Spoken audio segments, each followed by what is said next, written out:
live with one of us possibly being the assistant GM of TFC. It's the Vocal Minority Podcast. Hi. Not it. Not me. Nope. Hired. That guy's got other jobs. Contract? Raise your voice. Option? Transfer. Hi. Signing? Konnichiwa. Konnichiwa. Super draft. Super draft. Tom. Gum. Hi. Well, hello and welcome to this week's episode of the Vocal Minority Podcast. The podcast that says, haha, it's our turn now. Happy New Year. It's our first show of the new year as well. VMP listeners, welcome back. Panelists, welcome back. Anybody have any, did anyone do resolutions? Did anyone have any unbroken resolutions? Well, we're here, so that one went down the toilet. Hey. Wow. Not even gonna ease so into early. it for the new year. Just right both. Wow, right for the jugular. That was wow. Start as you mean to go on. Good. I'm so excited now. I'm going to be more honest this year. That's my resolution. Fuck me. I mean, yay. Oh, that'll be wonderful. All right. On this week's show, we try to get caught up on some footy matters because, we haven't been here for a few weeks, but also try to peer into the future as everyone is seemingly either in preseason or isn't active for at least another month and more. Like neither of the national teams are playing right now. CanPL is still fiddling about and MLS just started their preseason. So we're in a little bit of a, let's see what's happening. Is anything exciting happening place? So get set for such an exciting show. We know I'm really selling it. But let's get to this week's panel. Resolving to continue being our voice of reason. It's Duncan Fletcher. Yeah, I might be here. I might not. Maybe. We'll see. But you'll be reasonable. Nothing official yet.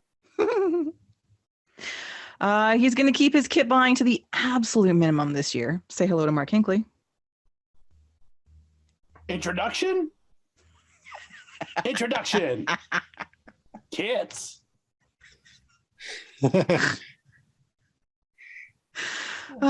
Continuing to be the one with his finger on the pulse of all the leagues, bringing all the knowledge. Welcome to Tony Walsh. Honestly. As for me, I'm going to be super calm and not get really emotional about players or anything like that this year. That's yeah, totally. I am your host, Kristin. And now to the show. Passive. I'm gonna do the whole show like this. Fuck it. Amazing. Do it. I don't think I can keep it up. But Somebody's you can gonna knock try. on the door going, "Are you okay?" Healthy. And then they close the door. Leave me alone. She just back away slowly. All right. Well, let's talk about some things that have been going on. Most of it's fairly recent. We'll start off with some sad news or potentially sad news, and that is former TFC draft pick, not star, but mainstay for a while. Tsubasa Endo has been diagnosed with leukemia, unfortunately. It's very sad. It was only announced a few weeks ago. He came out on social media. So he was already in treatment, getting chemotherapy. And it all happened very, very quickly. He just I guess he'd been unwell, diagnosis, bam, treatment. So he's done his first round, which is good.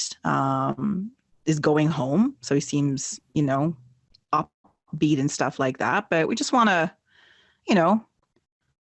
put our thoughts out there for him, and that hopefully, he beats this. Hopefully they've caught it nice and early, and it's not easy. Leukemia can be really quite scary. Well, cancer is scary, but anyway, Tsubasa, Stay strong, man. You got. We have. You know, we have nice thoughts about you. I mean, I all seriousness, absolutely. The joke is, I'm disappointed that it wasn't announcing he was coming back for a 4th contract. That's as soon as I saw Sebastian Endo's name showing up on. I just assumed. I know exactly. I just assumed it's like, oh, the new guy again. Yeah. Or he was going to be the new captain for TFC too. Now that, you know, the whole MLS Next, you know, they were sort of successful last year. Cause remember that year when he was actually, he was God. Like, he was God in MLS, you know, in for TFC too. So he was TFC 2 Mo Salah. Couldn't do anything wrong. Exactly. Flashing him all over the park. Yep. Might have had help. Might have not had help. Didn't matter. Went in. Yep. That's how good he is. So, yeah. I genuinely, that was true. I thought he resigned, which would have been hilarious. Our 2-year tradition. We just exactly. Oh yeah, it was the cycle has to go on, right? So, but it sounds like based on the timeline of, I guess, when it was discovered and that first treatment, they went right at it. So there hasn't been too much obviously about how far along, but doesn't make it any less scary. So all the best, sir. Yes, I will echo Mark's disclaimer of seriously, all the best to him. Hope it works out. This is not a good situation, but hope it works out. All the best, absolutely. But on the joking side, if it was prostate cancer, it'd be more interesting. Jesus. Delivery did not work there. Need to work on that. That's just awkward. Yeah. Anyway, ass jokes. Tsubasa Endo. Anyway, get well soon. Seriously. Tough crowd. And something actually, I it's not in the rundown, but I wanted to give a mention. Not in the rundown. How are we supposed to talk about it? I know. I'm You'll not survive. prepared.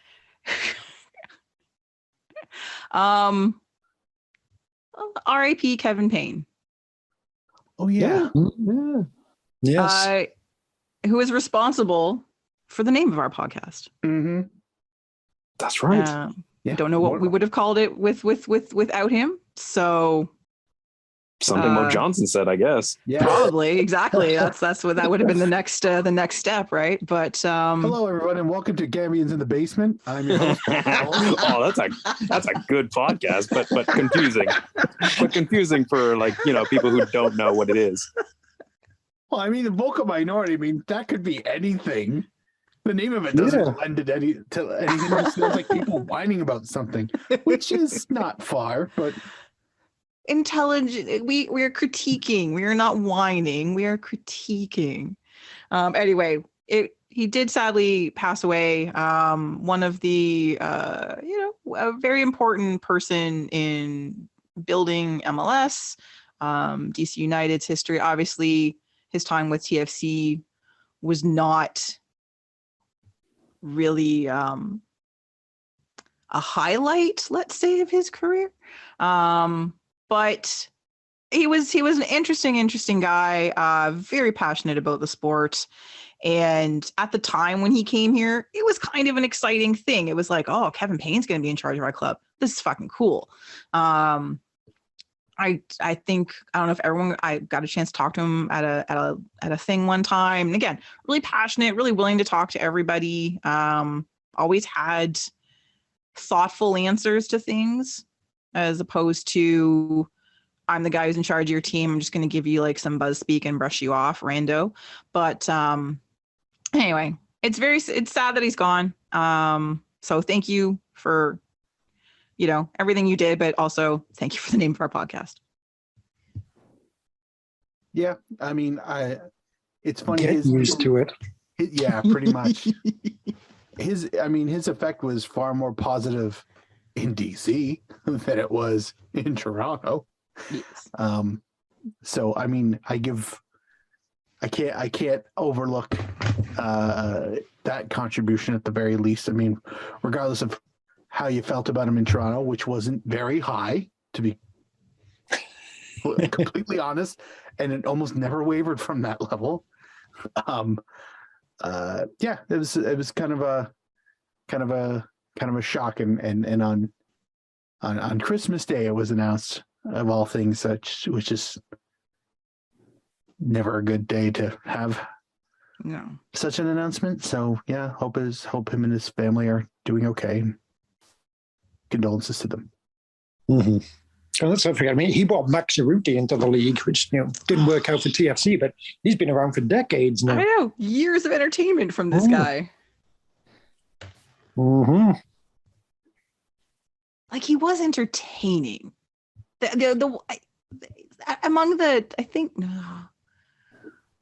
Looking back, I want to appreciate that he tried to,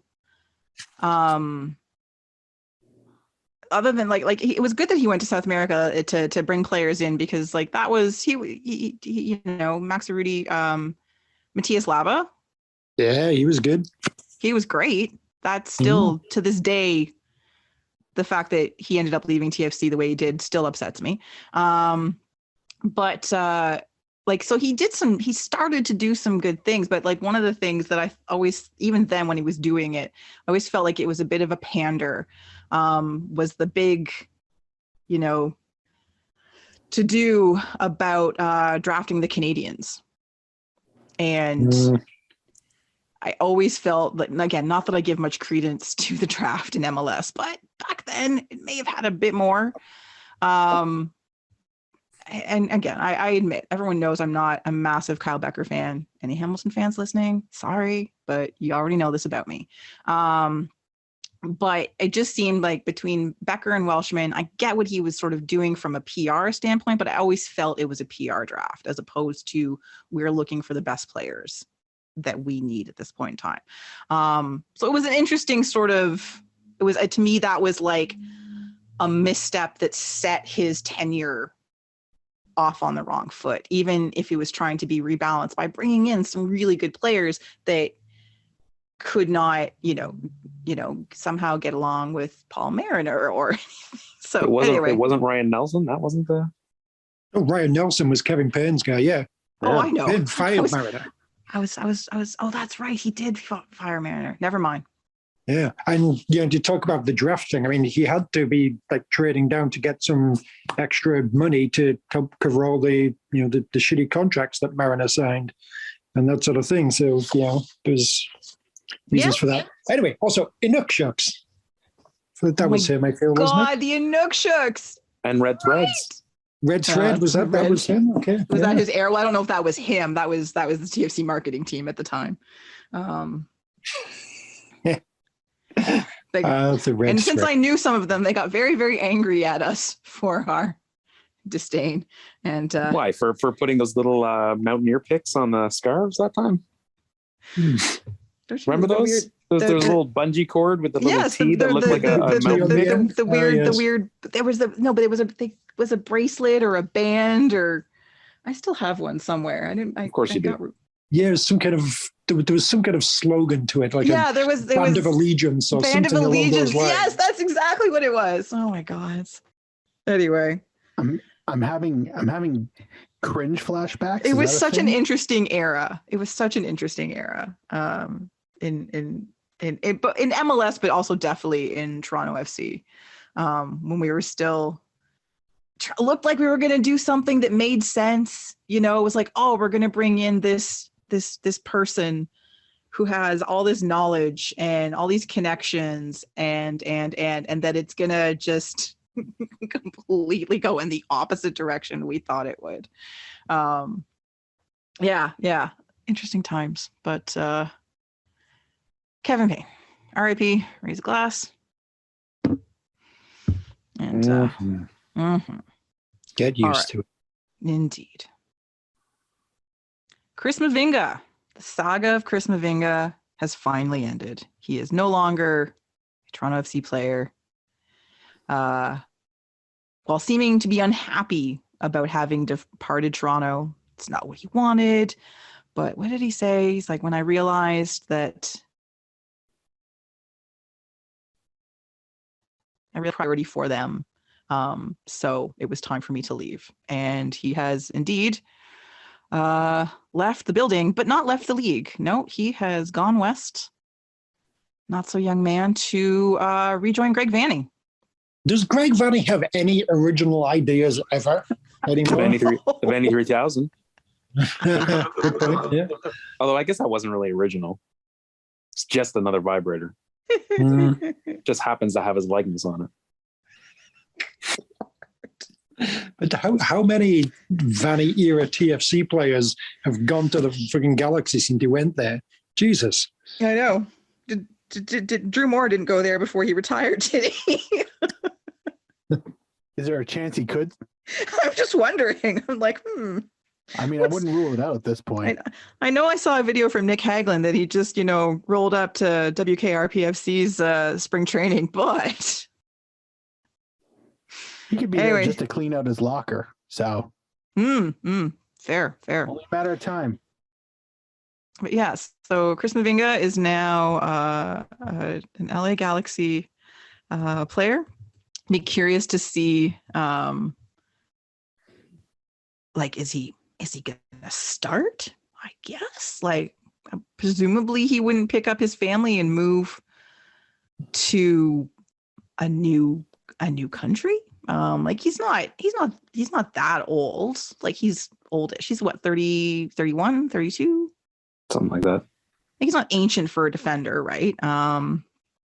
But his main attribute was speed, which seemed like he still had that last year at least. That's going to go at some point. You think, well, speed and slide tackles. Slide tackles, yes. 2-year contract. So, signed through the end of 2024. Chris Mavinga. I hope it works out for him in that I like him. He's a bit of colorful character on the social media. You never really quite know what was going to happen. What random Drake lyric he was going to post to confound everyone. Although I always liked when he took over TFC socials because he was just having a good time, right? But it was, we got a couple good seasons out of him, really good seasons. Yeah. Once he settled in after he got here, there was, for 2 years, there was no stopping. He was massive, and TFC were successful in many ways because of him. At the back, him and that really good, that pairing of the speed and almost recklessness of his and the steady hand of Drew Moore, right? So they were a good balance to one another. And after I think Moore left, it kind of fell apart. But yeah, I will miss him for lots of reasons. I do think his time here was probably done, regardless of his fitness and stuff. I just don't think it was going to work out with Bob, Bradley's plans or whatever his plans are. But anyway, it's interesting. It'll be interesting to see what he's like this season for the Galaxy. I don't know. What do you guys think? Do you think he still has some more in the tank? Is this going to be like a redemption year for Chris Mavinga? Depends who he's surrounded by. Maybe he's not going to lead a defense successfully. Off the top of my head, I can't think who he's partnered with potentially at LA, but he could be a piece. I don't know if he'll start every game. I think he'll probably play less than he did in Toronto, I imagine. At his peak, at least. Yeah, same. I don't. He's still going to be one howler a match, and it really just depends on who he's got covering up his mess. He's still a threat. He can still be a valuable piece to any team, LA or otherwise. But I don't know. Hopefully he has a better season, both health wise and performance wise, because I don't think he's as bad as the results kind of indicated like over the last year or so. I mean, rebuild, whatever. I get it. But it'd be interesting to see if he can kind of at least slightly upturn his trajectory. Mhm. So Yeah, I'd like to see him bounce back personally. Yeah, I mean, I feel it's in a way a bit of a shame that he's left. I mean, we're talking about him being paired with Drew Moore and blah blah blah blah blah. Then could like him and Matt Hedges have worked in a similar kind of way. I don't know, maybe not, not sure, but might have been worth a shot. But yeah, I think he'll do okay there. He'll be fine. I don't think he's like done by any means, but yeah, I'll miss him as mainly for just the sort of personality, character side of it, and there are too many sort of boring footballers who do take their media training very seriously and don't project any kind of fucking personality at all. He wasn't one of those, so I can appreciate that. Yeah, I never sort of thought of it that way, Duncan. Yeah, you're right. He was very much I'm going to kind of do what I want. And his interactions, either with the TFC account or with Eric Giacometti, especially over the last couple months or few months, as things were very much on shaky ground, honestly, were highly entertaining. So that part is definitely going to be missed. You're right. Marches to his own drummer, that one. So, but yeah. All right. Well, good luck, Chris. Perfect. Yes. So Matt Hedges, speaking of, Matt Hedges is here. He's official. He's at spring training, saying lots of nice laudatory things about him. Obviously, he's going to be expected to anchor the defense. He's going to be, he's the new Drew Moore, just taller. And I know he had, and we've sort of talked about this, he had like a bit of a, his last year with Dallas, maybe last 2 years, wasn't exactly top tier, but I feel like even when they brought Drew Moore in, was he really coming in off a high from Colorado? I feel like Drew Moore was thought of as, definitely a very good MLS level defender. Oh yeah. Oh, I don't mean presumably, as you know. Oh yeah, I'm just thinking like, sometimes you play with a team a long time, you have a little bit of a stumble and everyone's like, oh, he's done. But, I feel like Drew Moore coming here from Colorado sort of rejuvenated his career. And obviously he had lots left in the tank. And I'm sort of looking at, for me anyways, as Matt Hedges in the same way. Like, I don't think he's by any means done. At least I fucking hope not, because he's an important signing. So I unfortunately, Matt, we're really sorry. We're going to draw a lot of comparisons between you and Drew Moore for the next little while. Sorry. I'm used to it. Sorry, boys. Welcome back to Gambians in the Basement, episode 7. Anyway. Do or do not. I think, wow, that was good. I think it's good. Like, speaking of social media, he and his family, his wife, have been, doing the good things on socials, on Twitter, on Instagram, talking about the move here and being embraced and looking forward to, the new adventure and all those good things. So that's nice, right? Like, the family's already moved. It looks like, and everything is sort of just happening in line. And again, and right now they are rightfully sort of, trying to highlight him, the him and Vasquez and obviously Michael Bradley, because Michael Bradley's here for life. And so right. That kind of thing. But like, I'm trying to be cautiously optimistic about Hedges. I want, just because again, TFC are almost always so shit defensively, which just drives me crazy. I think it should theoretically work out. But, depends on who else is coming. If it's just him and a bunch of fucking young kids, it's probably not going to work out. Shane O'Neill. Yeah, Shane O'Neill's still here. Apparently. Ah, lovely. Could I work. think so. Yeah, no, he is. He is. Yeah, yeah. He wasn't bad last year. He had a couple of really good games, and he had some like solid games. I don't think Wasn't he Shane was. O'Neill supposed to be the new Drew Moore? Yeah. No, Matt Hedges is. I feel like Matt Hedges is definitely more high profile than Shane O'Neill was. Yes. Is he the new old Drew Moore? Ooh. Or the old new Drew Moore? Grandpa man. Matt doesn't have quite the same ring as Grandpa Drew, but Oh, Uncle Matt. well, this is getting confusing. I know. I've lost. I'm completely lost. I was going to draw a chart, and I don't care anymore. We need like a family tree. But who was the old new Drew Moore before Drew Moore came here? Drew Moore before Drew Moore? Yeah. Interesting.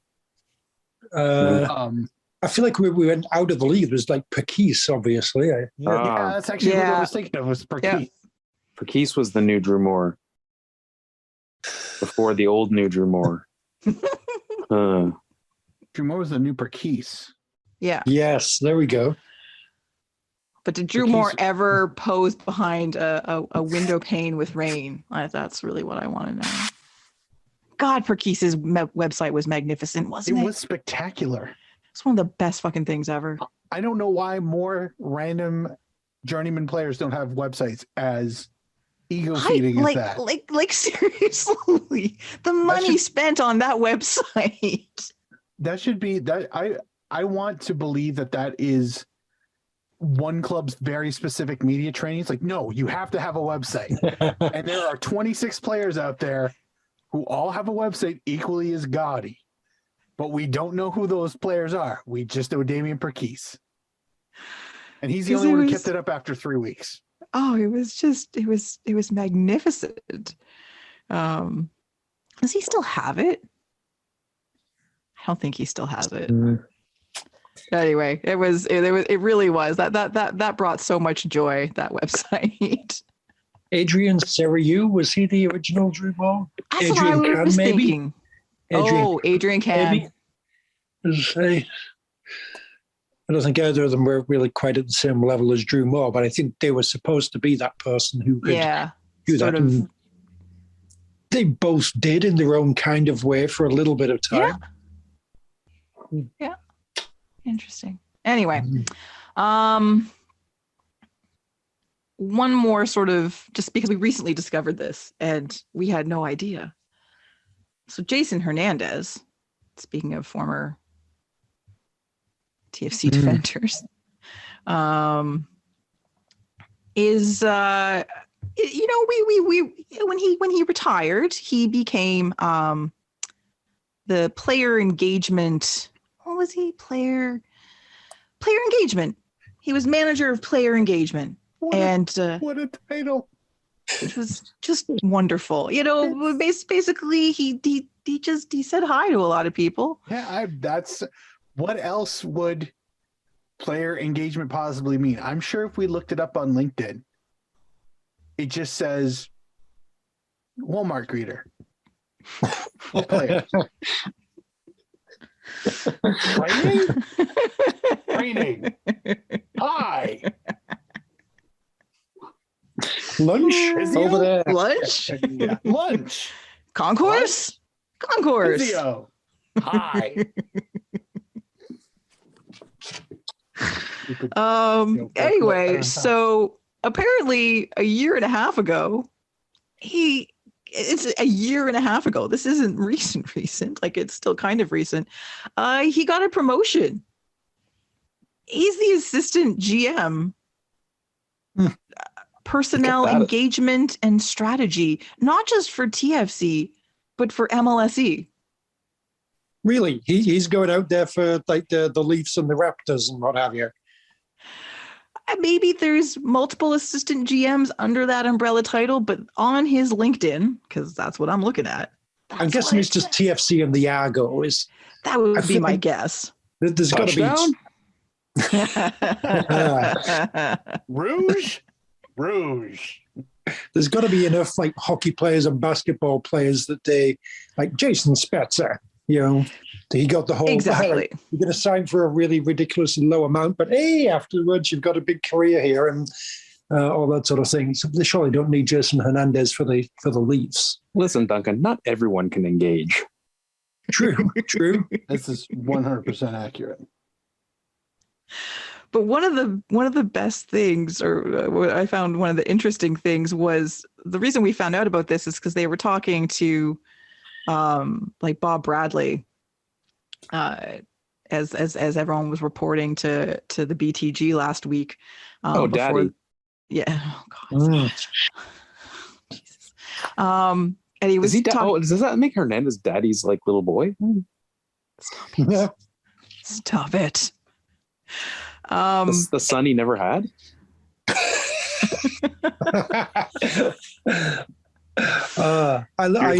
the son I always wanted. This is some entertaining family drama to be had here, if that's the dynamic here. Yeah. Thanksgiving? You're my real son. Daddy? But he's like, God, why can't I find it? Anyways, but it was very interesting.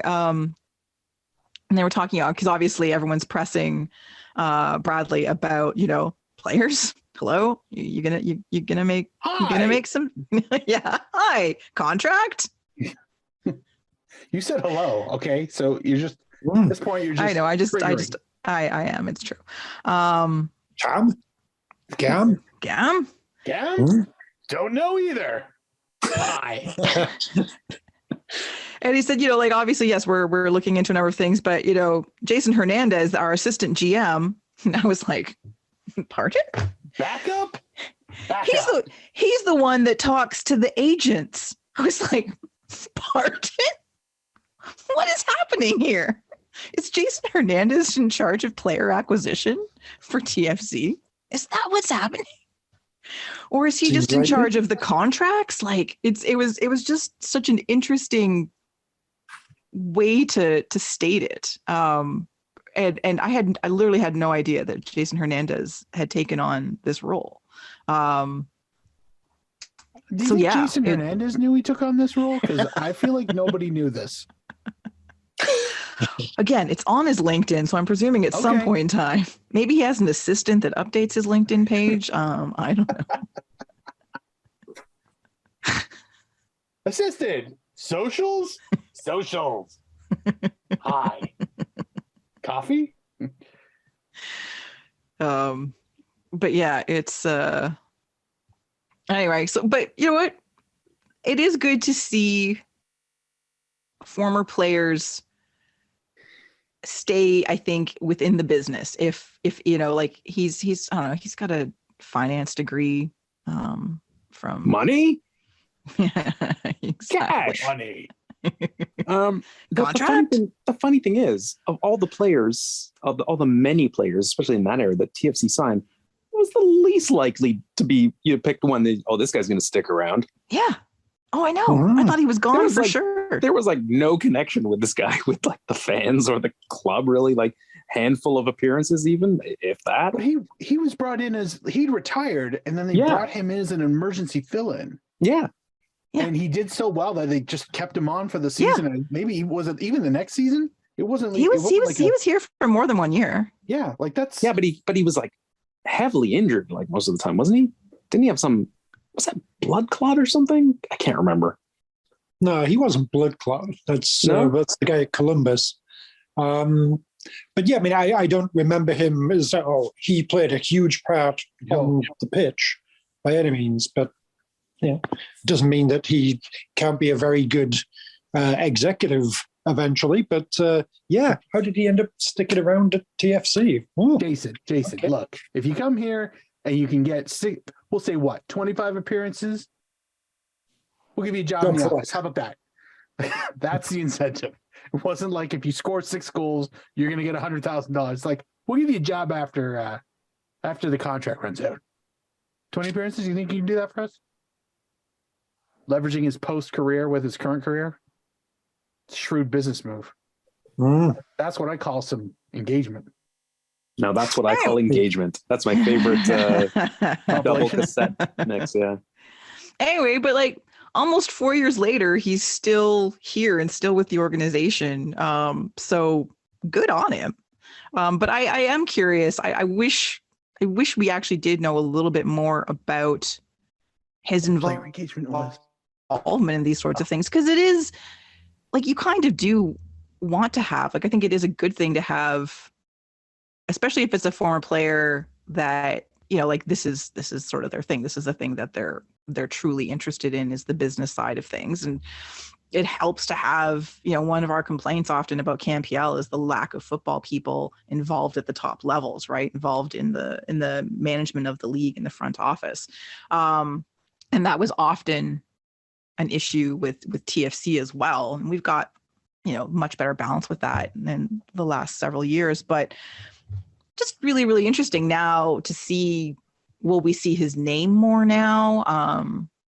You know, is he gonna be at player? Like, I'm super curious about what level his involvement is, because to go above, you know, what, you know, player engagement, Jason, we really like that you came here after playing for the Pizza Rats, and, you know, you put in some decent appearances when you could, kind of thing. And, you know, you're a nice guy, and we want to give you a chance to retire gracefully and have an opportunity to do something. So player engagement, you know, like, what do you think? And he was like, sure, you know what, we like it here. We like my family and I like the city. Why not? I'll stick that out. But he's obviously done something well enough for them to give him a real position. Not the player engagement isn't. Yeah, I mean, the initial thing kind of sounded like, Danny Califf's a scout now, that kind of thing. Yes, but, exactly. Yeah, he's obviously figured out a way to, play a part and do good things and get where he is. So cool. Yeah. But yeah, very surprising that it happened here, and you're not in like San Jose or somewhere where presumably he's more of a, this guy was great with us, because that was never really a thing as a player. So yeah. Weird. I know. All right. Well, Danny Califf is still around, and he's now like chief scout, like world, have anything. Eh? Do all of these players who just get random jobs actually stick around and do well? I have no idea what happened to Danny Califf. God, talk about someone who's out there. Was that a Kevin Payne signing? He was probably supposed to be a new Drew Moore as well, wasn't he? He was, yeah. Oh, he totally was. Four appearances for Toronto. Was he the e-cigarette guy? Yes. Yes. Hey. Yes, exactly. God bless you, Tony. Hey, look, if there's going to be certain players we're always going to remember for a thing that has nothing to do with the football. Yeah, most of them. Most of them. Yeah, and if some of to be fair, for those of you who've been running in our circle for the better part of a decade now, some of it's real. Some of it's just shit we made up and it stuck. So some of it has a basis in reality, but is a bit exaggerated. Yeah. Uh-huh. Which is fine. This is what we contribute to the culture of this club. Reminding you and then making shit up. So Danny Califf, currently he is the founder and president of his own personal training company, Professional Soccer Resource. Oh. In Orange. Sure. I hope that's working out well for him. Good on you. All right, so let's move into some stuff that we're talking about. Not that we haven't just been talking about things, but just very au courant, let's say. And we're gonna start with raisins. Yes. Did you hear it through the grapevine? Gareth Bale, because I know everyone wants to talk about Gareth Bale, because why would you not want to talk about Gareth Bale? MLS superstar Gareth Bale. Exactly. So the other day, somewhat surprisingly, but maybe not entirely, Gareth Bale announced his retirement from international and club football. Is he becoming a player agent with LAFC? I haven't seen any announcements in that player regard engagement? just yet. Player engagement. Hello. Player engagement. Hello. Hello. Hello. Catherine Zeta-Jones. I other than the fact that obviously, like, I'm a fan of his, Spurs and stuff like that. Got to go to the World Cup, so he's checked that. I know, shut up. He's checked that off. The main reason I brought this up was the whole LAFC thing, right? Because it was one of those big deal signings, but kind of random signings, but very MLS signing. And they made such a big thing out of, this isn't meant as a short-term thing. And, I've seen that picture and that quote reposted so many times over the last 2 days. But they won. So my question is, out of all of this, forget anything else to do with Gareth Bale. Did MLS and more specifically LAFC get their money's worth out of what, was not a cheap contract by bringing Bale in last season? Maybe. Would they have won without him? I don't know. He did fuck all. Then he did that one thing in the final. That's nice. But were they? Is he what pushed them into being Dud Cup winners? It's one of those things you'll never really know. But it's got some publicity for them at least. If you're going to do one thing in a final, Dunk, that's a good one thing to do. Score the winning goal? Yeah, absolutely. Yeah. Is that worth whatever they were paying him? Don't know. Can't imagine winning MLS Cup has got that kind of a windfall that's attached to it. You qualify for the League's Cup anyway. Sorry. Oh, how are they going to do it? Oh, they're never going to win the League's Cup now. Oh, that's it. Think of the money they made from just qualifying for League's Cup by winning MLS Cup. What about the CCL? Oh, sure. One chilly night when they're down playing Saprissa, they'll be like, Gareth got us here. I'm sure he'll be watching from wherever he plans to live. Playing golf, closest to the wherever the nicest golf courses are. He's going to live on St. Andrews. Yeah. Pretty much. That's what I assume. He's going to build a little cottage off to the side. Yeah.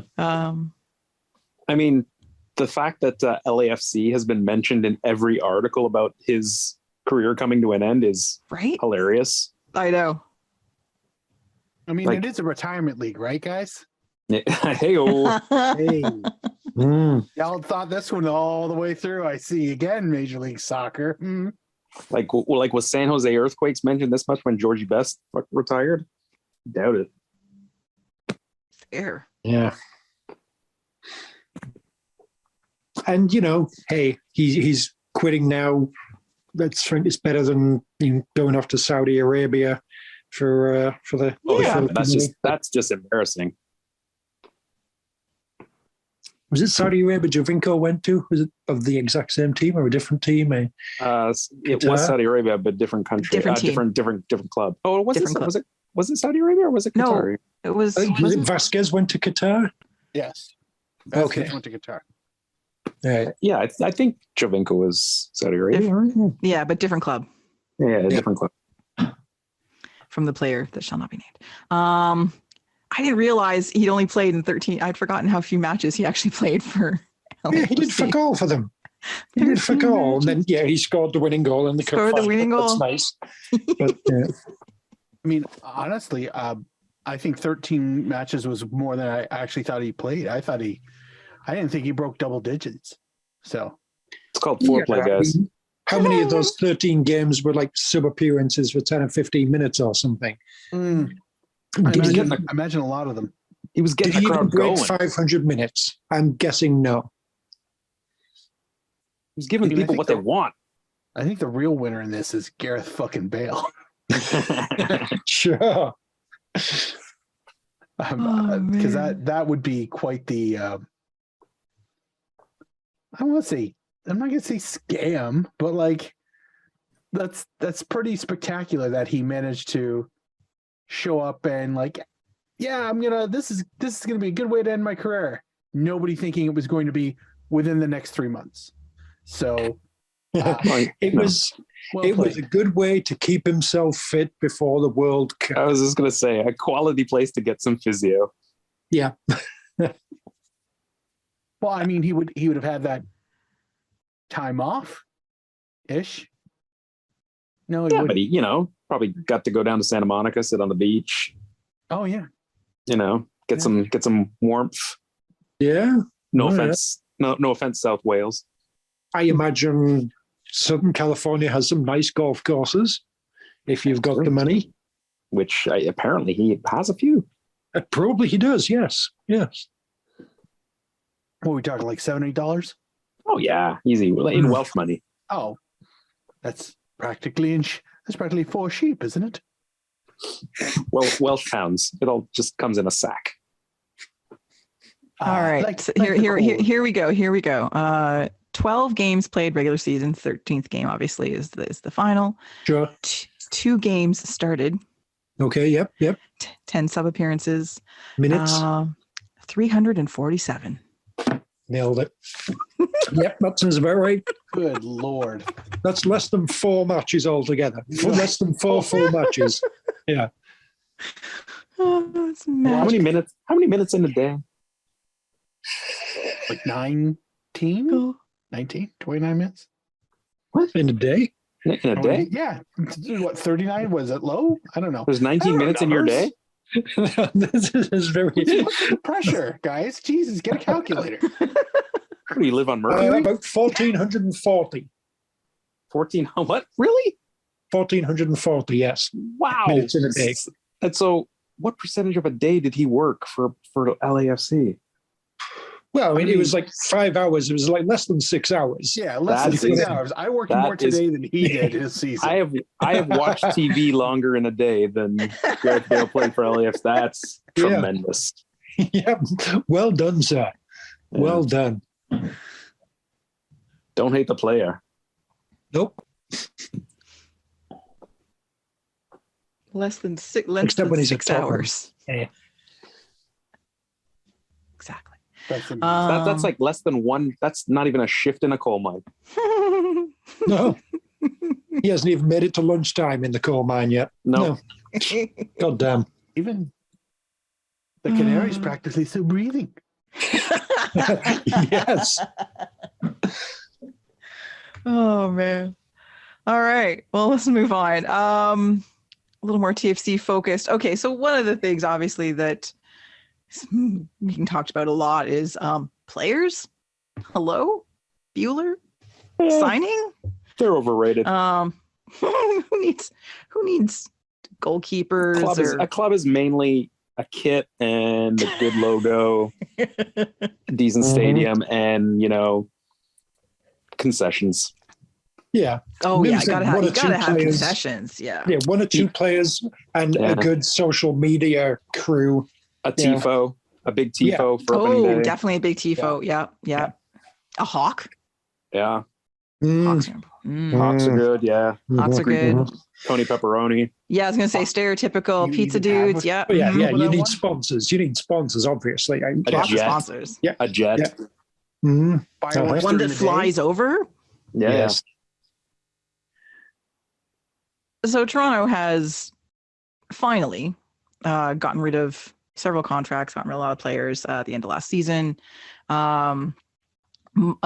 Several of which were goalkeepers, and leaving TFC with none. A goalkeepers are such an old fashioned position. I know. It really It's all about tricky wingers and flying wingbacks now. Yeah. Oh, you gotta have a flying You don't need wingback. a goalkeeper. If you have a good enough defense, you don't need a goalkeeper. That's true. If your team's good enough to just be keeping the ball and passing it around in the opposition's half of the pitch, you don't need a goalkeeper. Fact. Exactly. Just play with 11 players, you'll be able to keep possession and all that, and you don't need the goalie. Yep. Exactly. These are all. It's true. These are all hardcore facts. Use that extra position somewhere where you really need it. Yeah. Yeah. We're Obviously the another analytics people who attacker. can tell us how teams would do with like 11 attackers versus 10. Exactly. Come on. You're Be no going to have an contest. advantage. And, that advantage is going to work out for you. Sure, occasionally the opposition will get the ball and they'll be able to score because there's no one in goal. Yeah. This will work out more often than it doesn't. Yeah. Even if you're scoring 5 goals a game, who cares if you give up 3 penalty kicks? True. Yeah. You're winning 5-3. So Yep. this is the kind of total football Aaron Winter would have brought to this team. Yes. Ooh, yes, definitely. Sounds So, amazing. even though Mark and I have been calling for many years for Bill Hamid to be brought to Toronto, and even though he is out of contract, sadly, there have been far too few rumors linking him to TFC. However, Have there been any? Us. that's that. Right, Other yeah, than that Mark and counts, I, that counts. This is where I get my news. yeah. Where else would you go? Uh-huh. Instead, and something that sort of at the very end of the season was kind of like a, oh, maybe, but never thought would actually happen, because why would the Pizza Rats let him go? But apparently, Sean Johnson, yes, that's Sean Johnson, is about to be signed by TFC. And It's about to go down. Fiddle-dee-dee. Potato.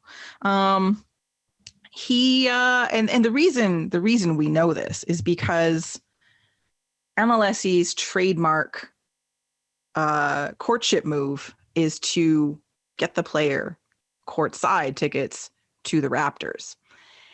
That's where Drake works his magic. And Sean Johnson and his girlfriend, his wife, were indeed seen Why must you courtside demand labels? at a recent Raptors game. And I don't think anybody has been able to go back over the last several years and find a potential Toronto FC target that was indeed seen courtside at a Raptors match that did not eventually get signed. So in most eyes, mine included, this is a done deal. It's just waiting on whatever paperwork or offer to go through. Because Toronto, obviously not the only team that would be looking to bring a goalkeeper of his caliber on board. Because, no question about it. As much as I am a fan of Quentin Westberg, Sean Johnson's a much better keeper. And Quentin Westberg has just left the chat. Jesus. he went to Atlanta. He knows what he did. I'm so sad he went to Atlanta. He's in Atlanta now? Yes. True. That's a weird fit. Well, is Brad Guzan still injured though? They need someone Is steady. Brad Guzan still playing? How old's that guy? Did he hurt his accent? Close, his Achilles. Brad Friedel's working with him. Don't worry. Brad Friedel, accent consultant. Yeah. Anyway, Sean Johnson's a very good goalkeeper, and Northern Ireland's number one. He's got adverts, and what's his that product that he does there, where he's like, oh, he's in a penalty shootout, and there's some. That's right. Is that, I don't know what it's for, but yeah, I can't remember what it's for either. I'd forgotten about that. He's he a comes with his own guy. He is a high-profile guy. Mark, can you make me a Sean Johnson Pride of Belfast scarf? Anyway, oh, look, I've got 88 stretch goals. What's an 89? Honestly, exactly. Just put it on the list, please. This is / will be whenever it becomes official, because again, the trademark wooing has, as far as we can tell, never failed. I find that's usually like the final step. That's the very public. Hey, yes. This is something that's happening. Oh, hey, look who! Oh, we just got him some. No, nothing's going on. Meanwhile, Raptors tickets is the new shirt with no tie. Oh, the new what now? Yeah, we have Bezchenko. Remember, he used to dress casual to go sign players. Yes. Yeah. What was it? It was a shirt with no tie, wasn't it? Yeah. He didn't wear a tie. That was the big thing when he was in Italy. Yes. He didn't wear a tie. Yeah. Yes. Yeah. Mm. But now we get the Raptors. They don't have ties either. Although Hey, NBA this uniforms would actually be great goes. with ties. They don't even wear sleeves. Good God. Wow. Madness. Yes. Now, we were hoping to see, an announcement today. Preseason started, that sort of thing, but nothing as of yet. However, as we feel quite strongly that this is going to go through, everyone feel pretty good about this. Like in terms of being somewhat uncertain about things that TFC management do in terms of player acquisition, from a purely known quantity, something TFC desperately needs. Like, I'm pretty happy about this. If we can't have Bill Hamid, I will happily take Sean Johnson. Like, He's no younger question. than Bill Hamid, right? And he's younger than Bill Hamid, absolutely. Yeah. No, I guess you would consider him a top MLS goalkeeper. So Absolutely. Can't ask for too much more than that.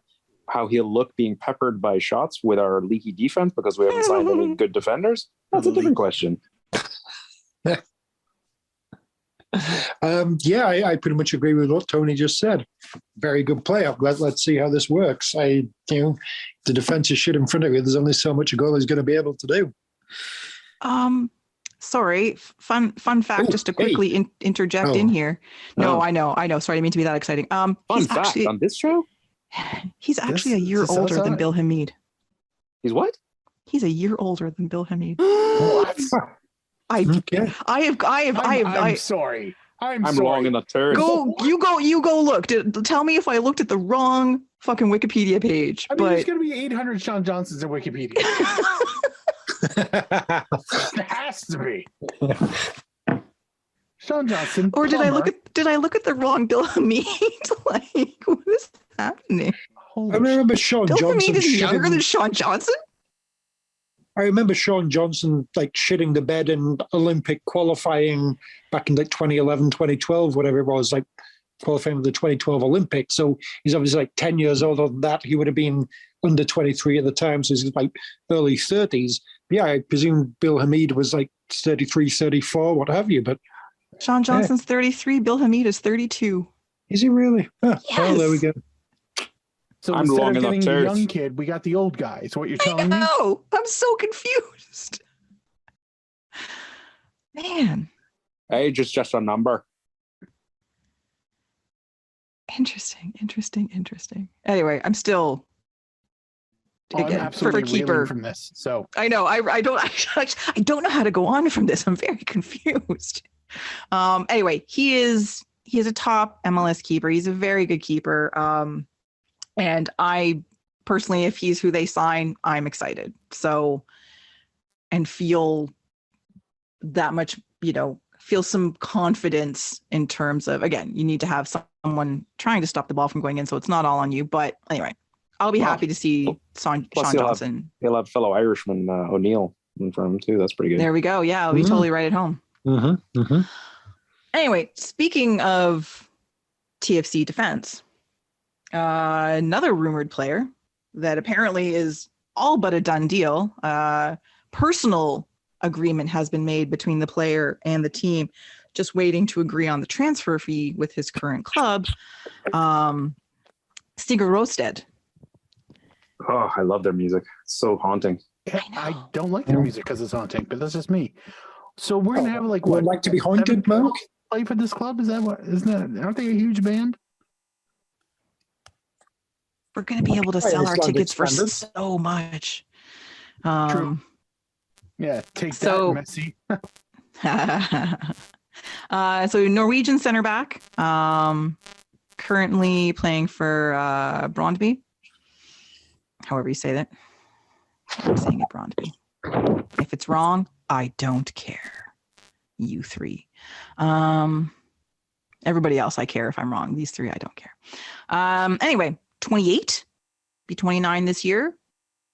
That's nice. That's a good, solid age. Everyone knows almost nothing about him. We've seen a couple people post a little clips here and there or little bits of information on Twitter, but I don't think anyone has a real solid handle on this guy. Now's our chance to make something up. Good point. Lifelong meatball addiction.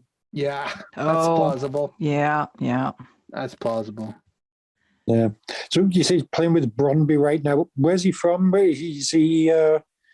This may have been is he Norwegian? Yeah, he's I've Norwegian. seen- I said that. Okay. Yeah. Yeah, okay. Oh, I from- thought he was Swedish. Sorry. Yeah. So Norwegian. he's the new Oyvind Alseth. Then this is Ooh. Interesting. I hadn't thought of that. He did play a couple seasons for Ghent. And what's sort of interesting, just looking at his career, his playing career, the guy scores. He scores goals as not a ton of goals, but as a defender, more perhaps than you would expect, especially as a center defender. Except for that he's tall, so they probably bring him up for set pieces. Oh, you're going to be so surprised in Toronto. Set pieces are not their thing. But at least he's got 5 goals for Brøndby, 5 for Ghent, 7-9 for his 2 previous clubs. So anyway, scores some goals. Plays occasionally for the Norwegian team. It's not a mainstay by any means, but he's played for them, so good for him. I have some bad news from pre-broadcasting things we were talking about when we were trying to figure out the pronunciation of the band that I was calling Sigur Rós. go on. Apparently, according to The Guardian, Sigur Rós. Rose. Sigur Rós. All right. Disappointing. Well, that's not, so that we can call this guy Sigur Rós. Seems reasonable. Anyway, again, on vague paper, it's again, knowing so little about him, really, it's hard to be like, yay, but looks like a decent player. Like he's put in. It's not all about looks, Kristin. Isn't it? What about underneath? Let's see, appearances. So like that was What like about a season and a what about his half. spirit? That's like 3 seasons. Looks like he probably plays a fair bit, not necessarily always the starter, but Norway is also constantly rated the best place in the world to live. So, it's going to be hard to live up to those standards. True. Mm-hmm. Anyway, does Norway have courtside seats to the Raptors? Does Norway have Drake? We don't even have a fjord.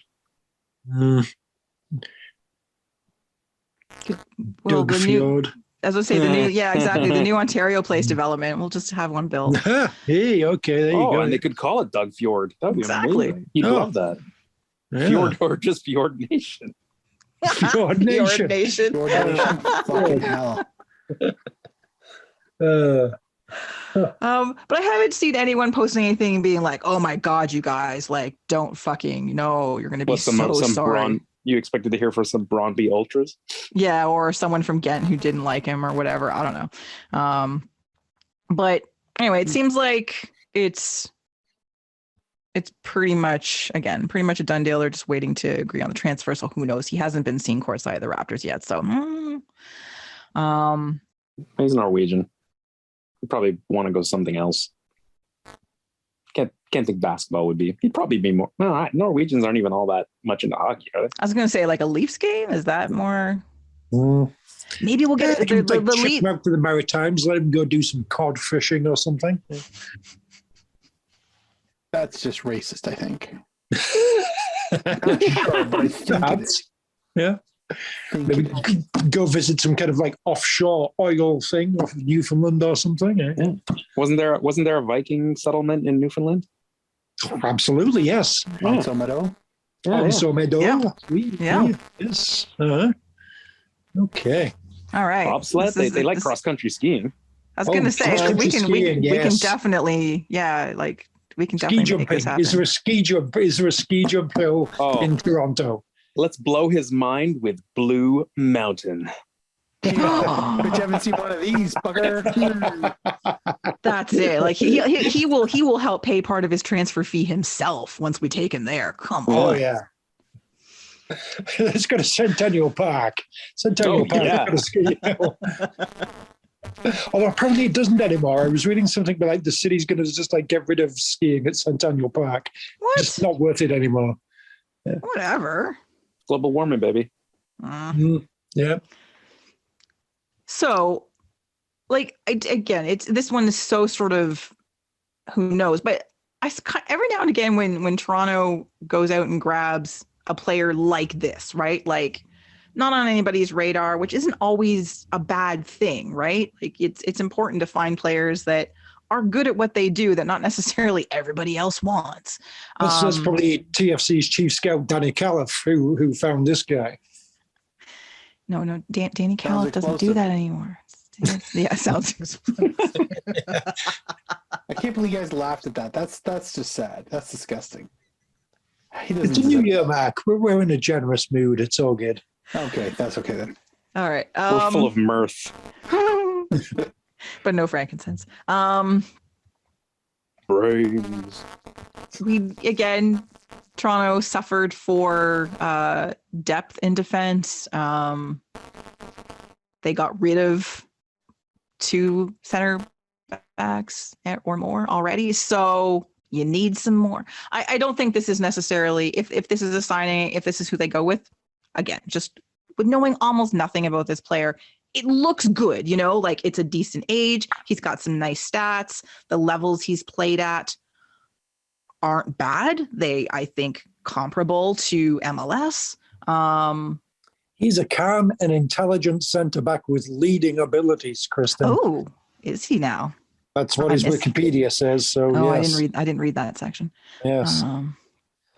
But I think whatever, like, I'm not mad at this. Plus, we get a fun name, you guys. Aha is from Norway, so that's good enough for me. Don't have to go hunting high and low for any more players. That's good. You trying know to stay away from the obvious. Yeah. Because naming the other songs are hard.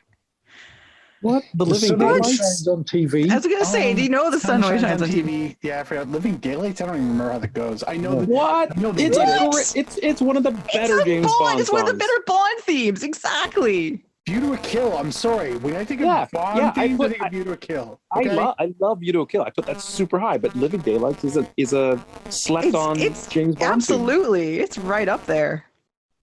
Oh. Well, at least they know what all the songs are going to be. Fuck. Yeah. Anyway. No one's suing us for that. All Or maybe right. Barbara So- Broccoli. Anyway, bro. so again, both of these signings are like heavily rumored. Rosted, Sigurd Rosted, Sigurd Rosted, Sigurd Rosted, blah, blah. Be gone at the end of the season. Yes. Okay, I know how that one goes. Anyway, do you think he turns into a rough drawn cartoon if things go badly? probably. Do you really want the defender that's out there asking people to take him on? Well, maybe he's confident. Yeah, exactly. Yeah, He's not afraid. Yeah. Like, come at me, Take bro. on me. Or, I'll slide tackle the shit out of you, guys. exactly. Yeah, come on, take on Well, me. he's gonna be upset about all those night games with the sun never shining on BMO. True. Yes. So both of those signings or potential signings yet to be confirmed. We were hoping that would happen today before day of recording, which means, of course, it will happen tomorrow, day after recording, so that we can't talk about it for a week. Mm-hmm. Well, he wears number 4 for Brøndby, so that's a good sign. Like him already. Do you know what color boots he wears, Tony? In the picture I'm looking at, they look white. Come on, say black. Oh, White. white. Oh, Yeah. White. he can come over here and get number 4. That's fine. Yes. The guy that currently has it can give it up. Fuck that guy. Who's the current guy who has it? Oh, that guy. Yeah. That guy, yes. Oh, Oh, him. Hmm. the other son. Yes. All right. Well, let's move on from this to something not player related, but still North American soccer related. Luke Wildman, mainstay of the Canadian soccer media landscape, who, you know, calls TFC matches and national team matches, is the new voice of the U.S. national team on HBO Max. Yes, that's right. The wild man is calling.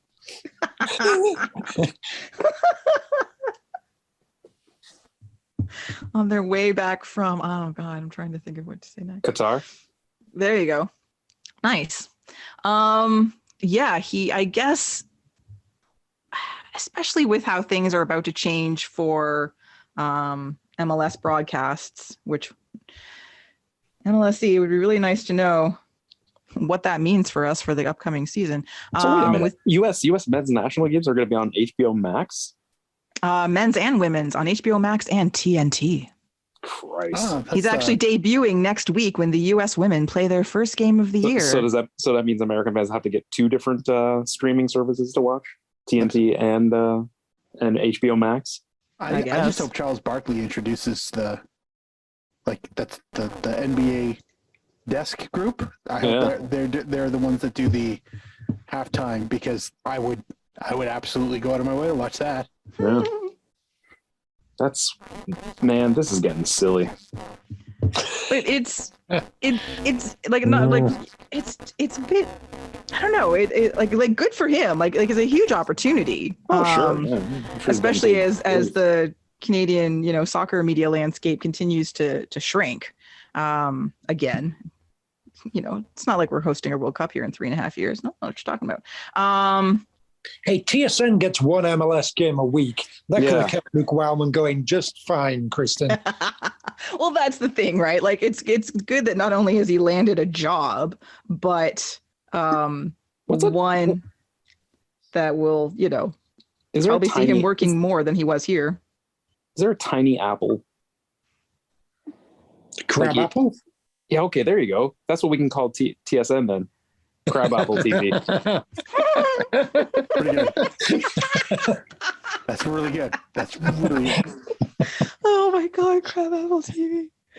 Now, what sort of I haven't been able to determine is whether or not, like, it doesn't mention, I don't think he's going to be calling Canadian national team games anymore. It would probably be a conflict, which honestly I kind of think is too bad. Like, I like Luke Wildman. I think he never did outside of the World Cup. It was always on One Soccer, Gareth Wheeler. Canada, oh baby. Yeah. Well, recently, the last couple of years. Yeah, that's true. Why are you trying to dampen that fire? I will try to dampen that fire as much as possible. I am thinking in years past before One Soccer, like that was. You don't like homegrown talent? Not that one. So anyway, it's Alpesh Zalito is right behind this.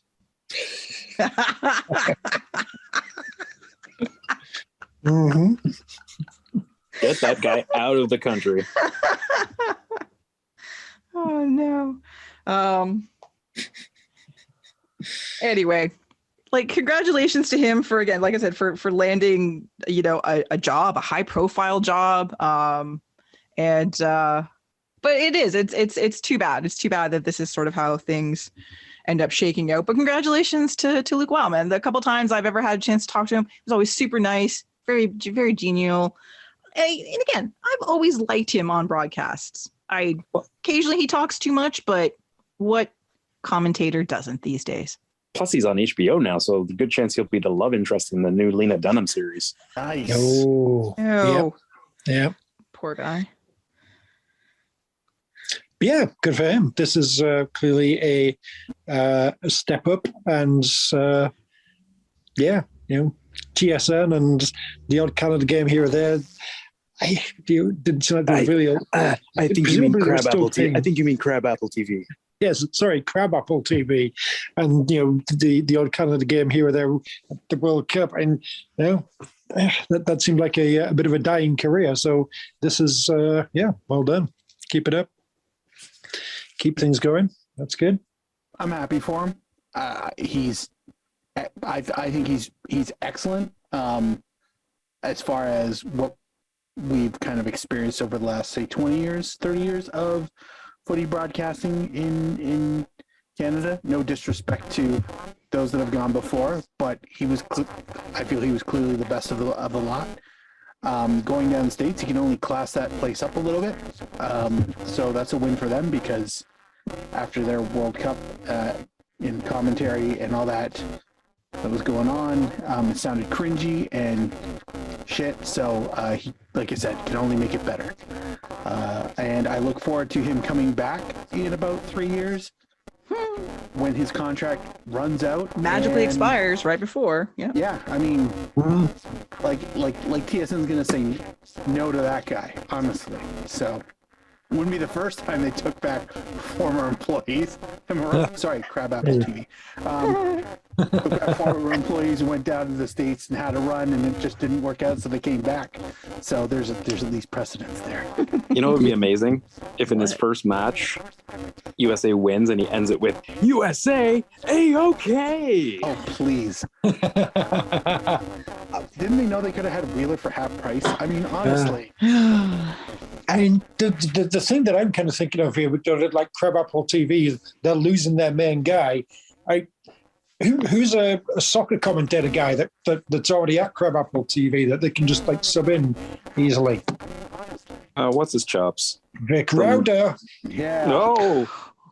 Oh yeah. Make the final. Let's get Vic back on TSN soccer. Yes. Baby. You don't even have to do a petition. It's already happening.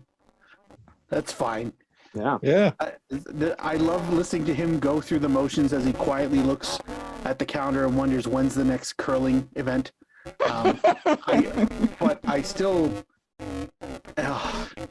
And what does any good Apple product real, kids?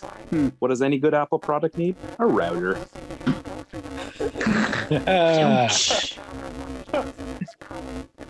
Networking. All right. Speaking of Canadian icons now, Alistair Johnston, one of our favorite Canadian men's national team players who recently signed with a new team and is doing very well over there. Thus far, has impressed in the few matches he's played so far. Nice performances. He's obviously fans want to know about him and about Canada. And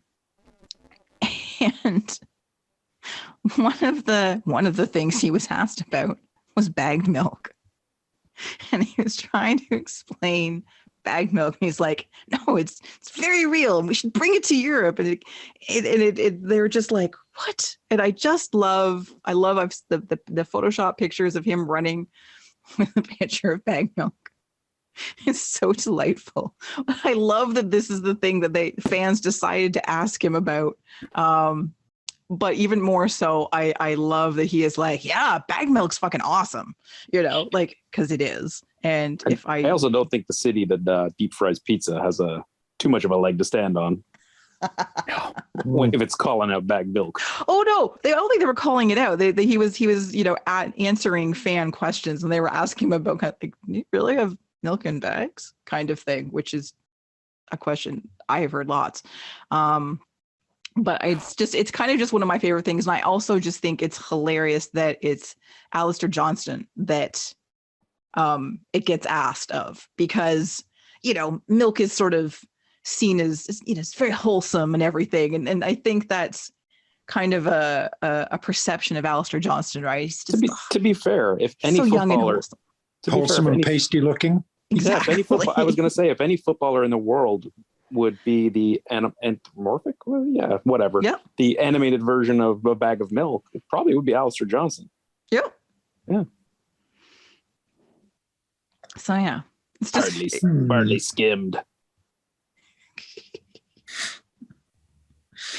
Anyway, that was just one of my very favorite things that sort of came out in the last couple of days. I smell a heritage moment coming in the future. Alistair Johnston and a bag of milk. The man who popularized bagged milk in Scotland. bringing them to the forefront of modern age food packaging. So good. Nothing says a green future like a plastic bag of milk. And I see the link you sent there is talking about, plastic bags. It's really good. It keeps the milk fresh. How exactly does it keep the milk fresh? Yeah, I don't know. That's an interesting claim that I've never heard. Open the garbage, the plastic bag, whereas if it's in a carton, you screw the top back on that, and presumably the air's not getting at it anymore. You'd snip the top off a little bag of milk, and it's open to the air forever. How is that fresher? Maybe he drinks it in one. Maybe. Legend. I think it's that it's divided up over 3 bags. So What? 3 bags. Hey? Have you never bought bagged milk before? Bagged milk comes in 3 bags. In like 25 years, no. So. Oh, I see what you mean, but it's still one big long bag that you can't finish in one sitting. No, but okay. Yeah, did you drink bagged milk as a child, Tony? Well, no, because I grew up in England. Kristin. So okay, but so I both have of you had bagged milk. I've had since moving to Canada. Yes, I had bagged milk. Yes, and you moved here as a Duncan, child. That counts, Tony. yes, as Duncan mentioned, though, like you snip the top of the bagged milk, and then it kind of sits in your fridge in one of those, usually a plastic container or something that people put it in, right? So what I'm asking you, did you have a bad milk experience as a child from drinking bagged milk? Not that I can remember. Right. But I didn't have a bad milk experience with cartons or, bottles either. Milk bottles. You live in old timey land? Point has What? been What's wrong with a milk bottle? It's recyclable. Nothing's wrong Thank with a you very milk much. bottle. I love the earth. What do you love? Money? I only had one hit. There. So, see, this is gonna stop. So, Mark, talk and fucking go a different direction. Mark, I feel like you and I probably grew up with bagged milk and drank it. Milk. There you go. God bless you, Mark. Bagged milk in the fridge as we speak. Do you have one of the magnetized cutters that sticks on your fridge? No, those fucking things, pieces of shit. What? Oh no, we had them, but they were pieces of shit.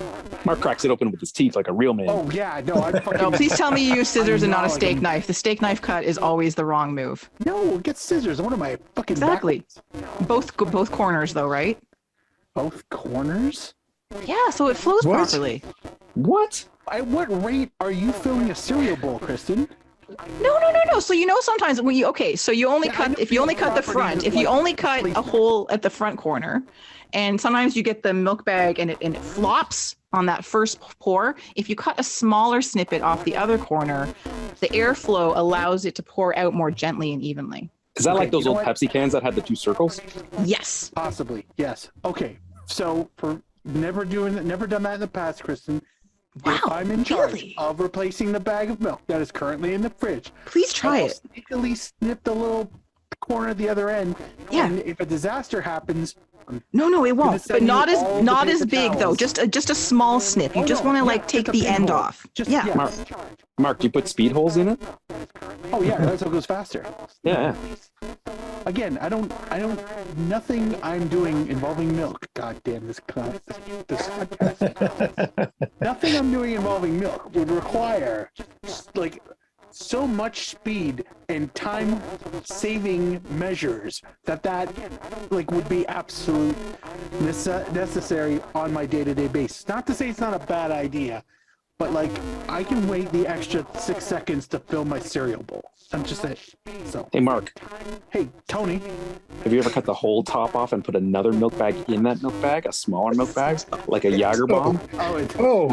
Inception milk? Yeah. Who hasn't? Yeah.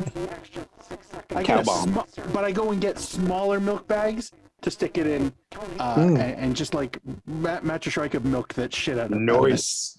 Cowabunga. Can you get chocolate milk in a bag? Can you put a chocolate milk bag inside the bigger regular milk bag? You used to? I don't know if you still can. Yeah, I haven't seen it in years, but yeah, you absolutely used to be able to, for sure. You can only get that in real big, good grocery stores. Yeah. Could you get strawberry ones? No. You couldn't go to your local and local variety store and get it. No, you couldn't get it at Becker's or something. So you couldn't make a Neapolitan bag. No, sorry. That was not an option. That container. But would be anyway, massive. like, Why is banana milk not such a big thing here? It is huge in other parts of the world.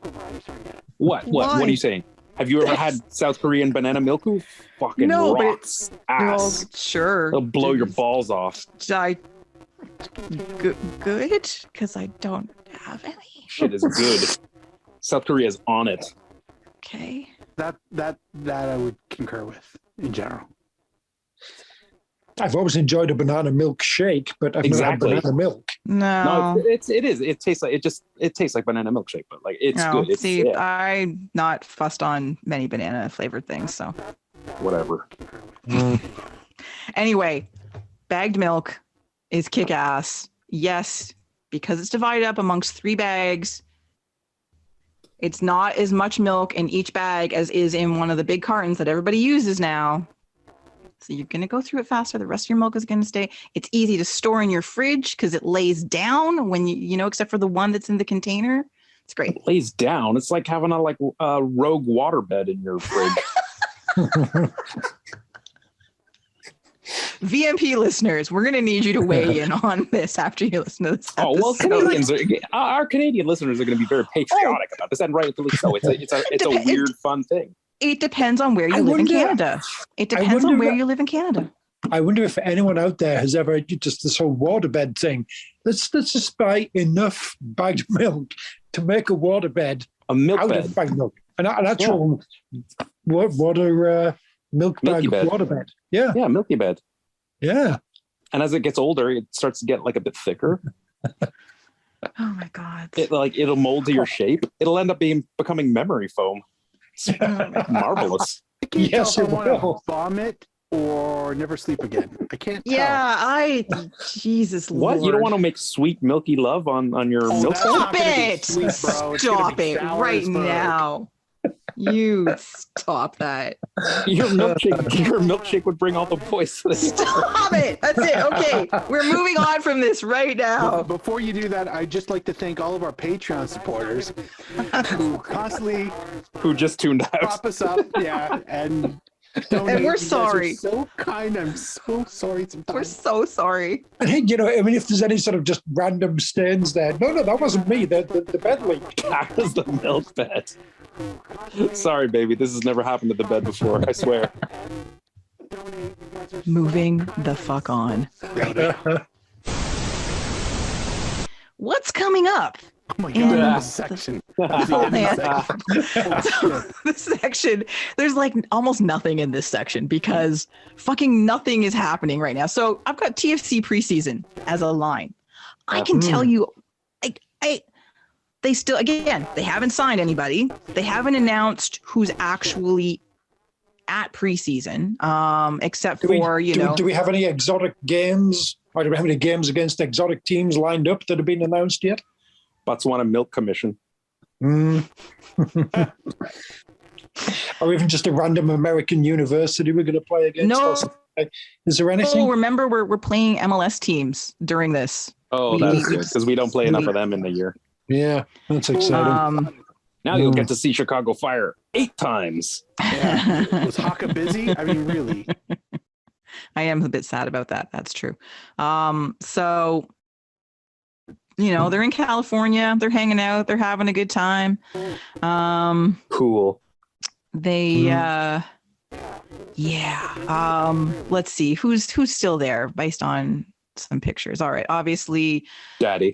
Insigne's there. So that's good. Bernadeschi, Jaden Nelson, lots of rumors about Jaden Nelson or JMR being sold off, but TFC being like, no, they're ours. We're keeping them. What would you call Bernadeschi's latest hair color? I don't know. It's something. I'd call it 2%. I wish he would go back to chocolate. It's much better as a brunette. But Mark Anthony Kay, Jonathan Osorio, obviously, Matt Hedges. I think I saw Caden Chung arriving the other day. Loney, Richie Larea. Recent birthday boy, Richie Larea. It was his birthday the other day. Who I assume will only play with us until June? That's the assumption. It's very strange. Anyway, so there's, there's a team. There's players out in California, more hanging out in the sun and stuff. But I think he's hoping Forrest get Vasquez. relegated. So Vasquez. Victor Vasquez. Sure, That's nice. he was already there. I know, but I keep forgetting that he's on the team. What you're starting midfielder, Victor I Vasquez? know, our starting midfielder. I keep forgetting. I was gonna say, do you think Richie Laryea is hoping Forrest get relegated so he has another shot at playing in England? Probably. Yeah, no, Maybe. seriously. Like he's not going to get a shot in the Premier, obviously. But down in the Championship, you probably have a shake. Yeah, they get relegated. A bunch of the new fancy players leave because they don't play in the Championship. Richie will play in the Championship, sure.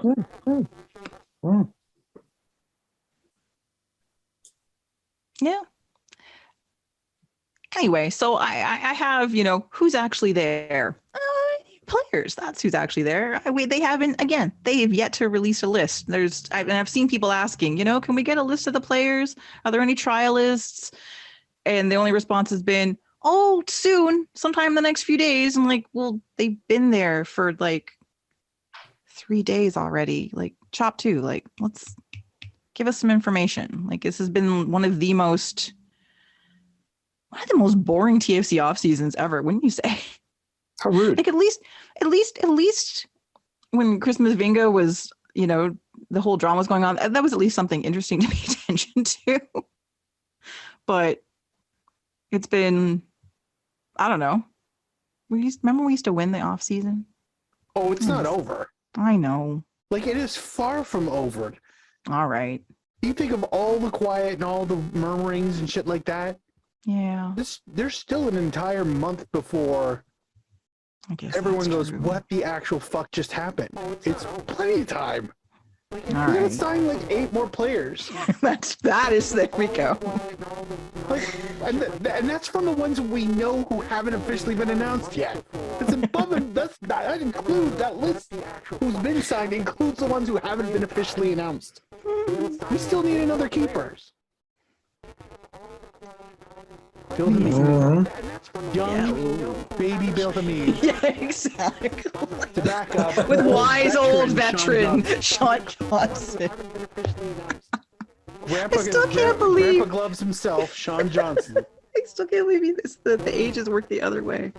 I would've So yeah, lost they that still bet 100 need times. an attacker. I'm honestly still waiting for Sebastian Javinko to get signed.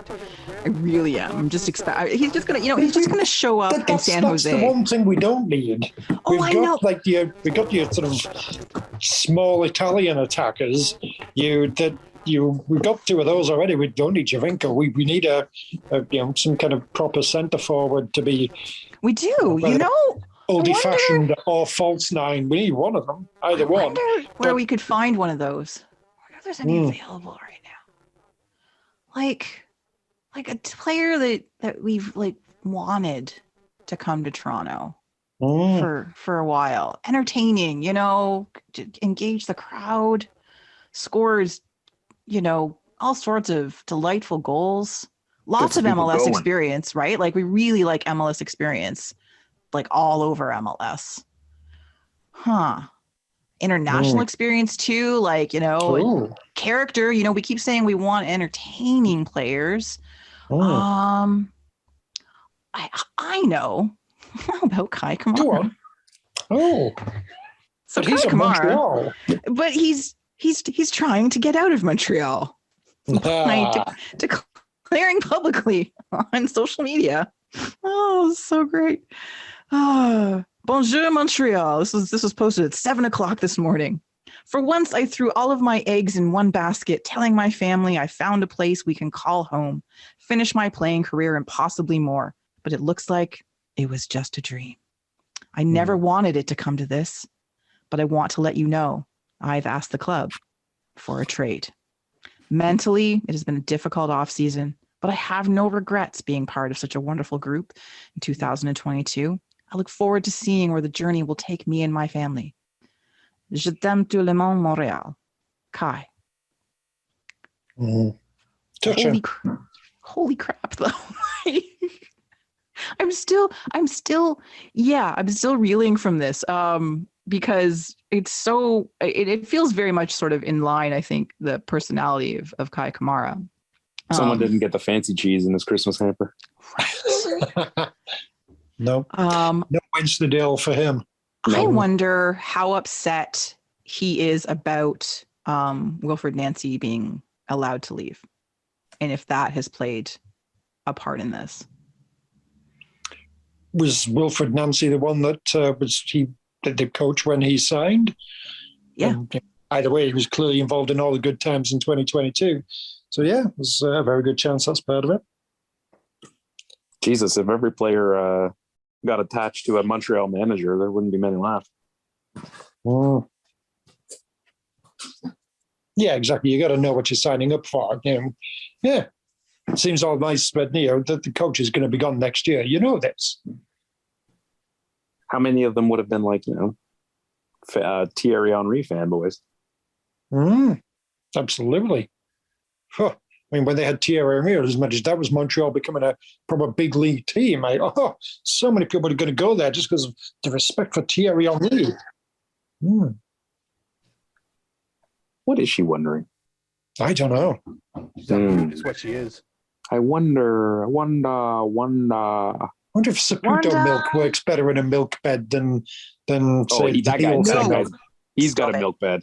Saputo has got to have a milk bed. Oh yeah, Saputo it gets freshly changed. Has a milk bed. Not only does it get freshly swapped out like every other day, but they make cheese out of that milk. Oh yeah, yeah. Saputo bed milk. Cheese.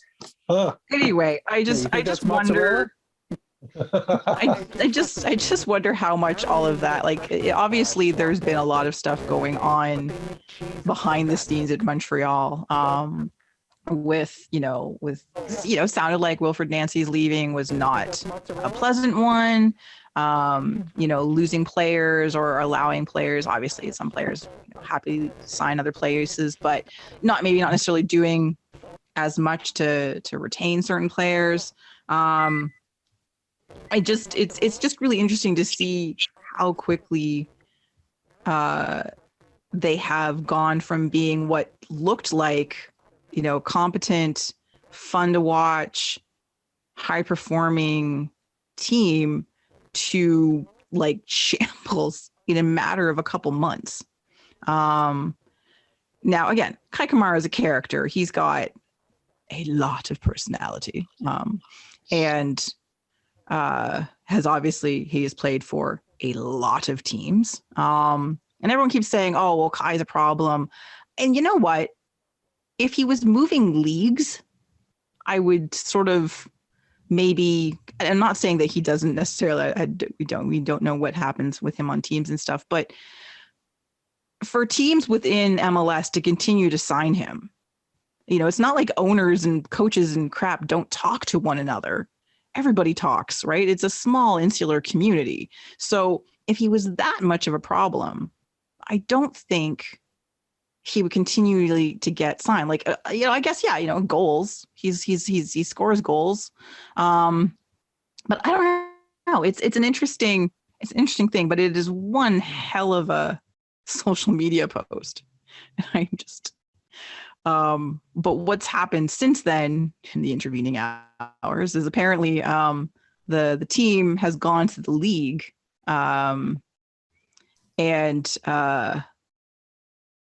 they are saying that it's a breach of contract because he's expected already to have reported to camp and yeah, anyway, I don't know, it's all just kind of hilarious. They've offered him contracts and more money and 2 years guaranteed and and all this stuff, but it's going to be interesting when this all shuffles out.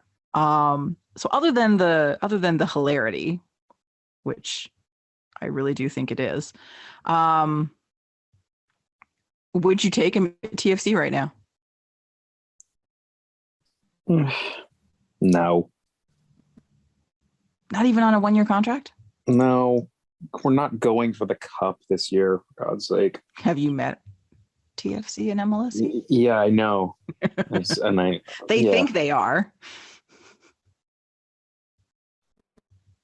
And you were talking earlier as if like he was the answer to we need a centre forward. This can be the guy.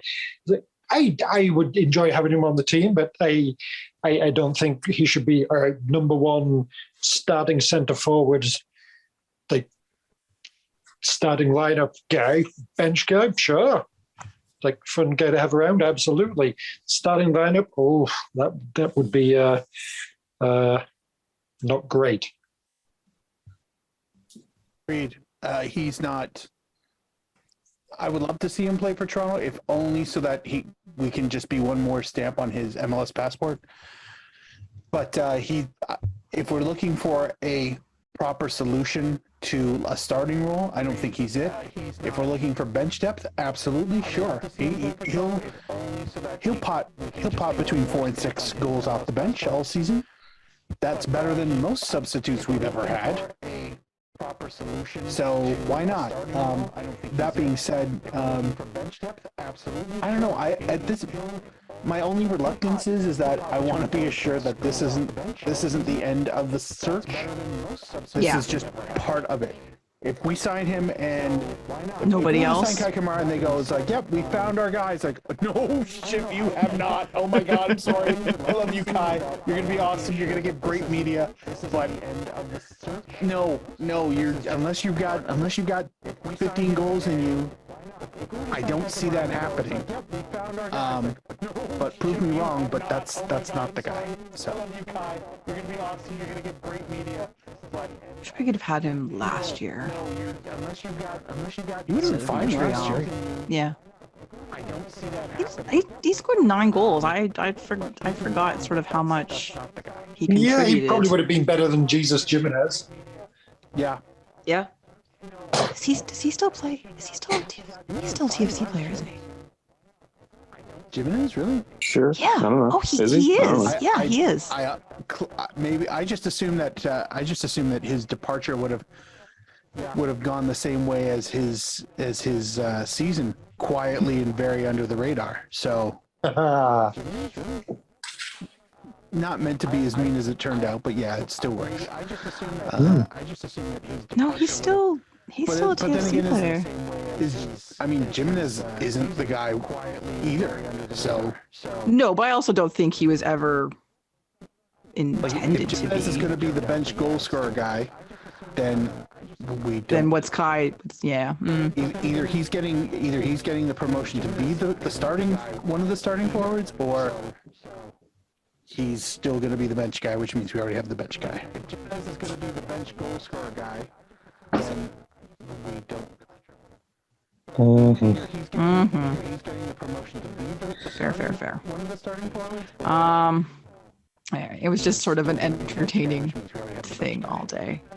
I am super ill. It will be entertaining to see how this all shuffles out for him, for Montreal, et cetera. Okay, so Mark, you said we should be patient because there's still like lots of time left in preseason, and you're right. And I am being perhaps uncharacteristically impatient, or maybe it's characteristic. I'm not sure anymore.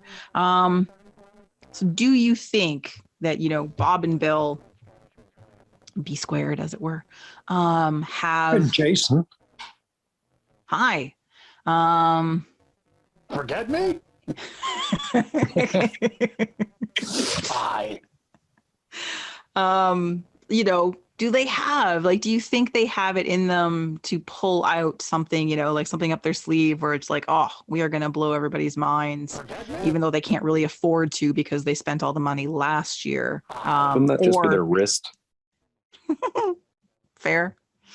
I don't know, what's your sort of confidence level in terms of them being able to at least sign, again, they can't sign world beaters, but competent, decent players to fill the positions so that TFC don't suck this year?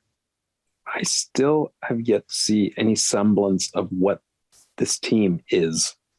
Mm-hmm. In the Bezbatchenko years, you kind of saw the pieces and style of play he was putting together eventually. It was so hard to tell that last year. Hoping this offseason means they've got some plan, and it's not just let's try to get the best guys who agree to come here to sign. It just, I don't know. I still don't, I can't see what they're trying to build. Yeah, it feels very unthought out and reactionary. Mm-hmm. And not to say, I shouldn't say unthought out. Obviously, what they're doing is that they believe that the moves that they're making are the pieces, but we've kind of seen this song and dance before, not all that long ago, and the end result was patching holes on a ship they didn't think would sink, and it ended up sinking. So I don't. I mean, granted, too, it wasn't necessarily Bob's fault, but here we are. So maybe they've got the recipe and they know what they're looking for. But that revolving door has been, pretty active so far. So I don't. With so much new blood coming in and old blood going out, is there still a core?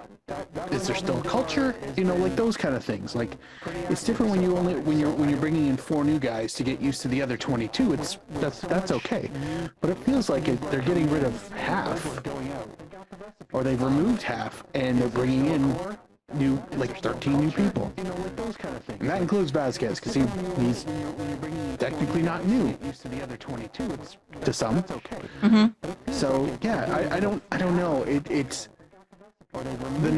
just on the numbers alone. That's really what kind of has me cautious, but also to their last year.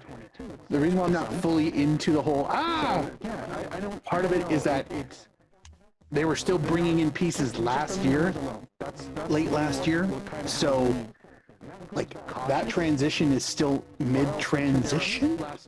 Yep. And has been so since, May, June, when the first signings and, promises of who's coming and when they're coming started trickling out. So, I think and I agree with what Tony said. We've talked about what this team's identity is or isn't, since last season, because it's such a but outside of that, and obviously the needed players, please let them sign some players soon, because I would there's still lots of time before the season starts. You're right, but because so often last year there was a lack of chemistry and a lack of cohesion flowing from the back to the front, and the longer you can be in preseason together as a unit, the better. It's not a guarantee of anything, but familiarity with your teammates is not a bad thing. But even with all that, one of the things I'm looking at as the positive is that some of those players that joined the team late last year, hello Italians, have had an off season and have had time to rest and recuperate and rejuvenate, and hopefully, and then it also speaks to Osorio. Some more, he seemed pretty good at the World Cup, but again, more time to rest and recover from his head injury. Whatever, if Mark Anthony Kaye was still carrying anything, players that were going to need to perform at their best, and that maybe haven't for a variety of reasons, whether it's injury, whether it's fatigue, whether it's this unfamiliarity, that applies to some really core members of this squad. And so I'm hoping that this downtime has helped with that, and that is something that they can build on with whatever pieces they bring in. Mm-hmm. And I do feel it's probably harder to be like just picking out let's bring in some MLS veterans to round out the squad because, there's some talent here already. We just need some MLS veterans around. And it's probably harder to do that these days just because there's so many fucking MLS teams now. Oh God, that's so, true. and they're constantly expanding. So there's, is it St. Louis and you this year? They're going to be looking for a whole bunch of MLS veteran players. So all the other expansion teams that are maybe kind of like struggling, haven't fully built their squads yet and aren't settled. And there's a lot of competition these days, more than there used to be for just pick up some veteran MLS players who can help out. It's so hopefully things can work out and be okay, and we can bring in people who will actually work and be reliable. And I'm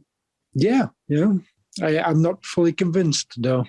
So right now I would say, it's probably not going to work out, at least not this year, but we'll see. I don't know. But next year Fargo joins the league. Good point, yes. The Rochester Raging Rhinos have got to be up soon as well. Oh yeah. Yeah. That Rhinos Fargonauts final is going to be amazing. Jamie Vardy, player coach. Yeah. Did you just call them the Fargonauts? Yep. Nice. I did. Wow, we have so many good names for episodes. Fargos.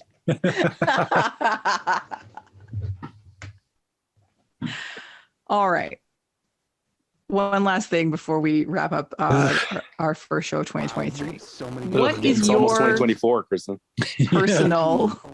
What is your personal football focus for this year? Is it MLS to see what TFC is going to do? Is it CanPL, to see what the new union representation might bring, the new commissioner, new salaries, new teams, potential more expansion coming in coming years? Like, is it that? Is it the national teams? Both national teams have a lot happening this year. Women have, in the immediacy, the She Believes Cup. The men have Nations League. And then there's the Women's World Cup this summer. There's the Gold Cup this summer. The women have Olympic qualifiers in the fall. So there's a lot of big games for both national teams in 2023 as well. So where are you sort of like putting your attention? Are you trying to focus in on one thing? Are you planning on, like, personally, not podcast wise, you have to focus on all of it, God damn it, no. But like, what's sort of catching your interest, or sort of do you feel is going to hold your football love for this year?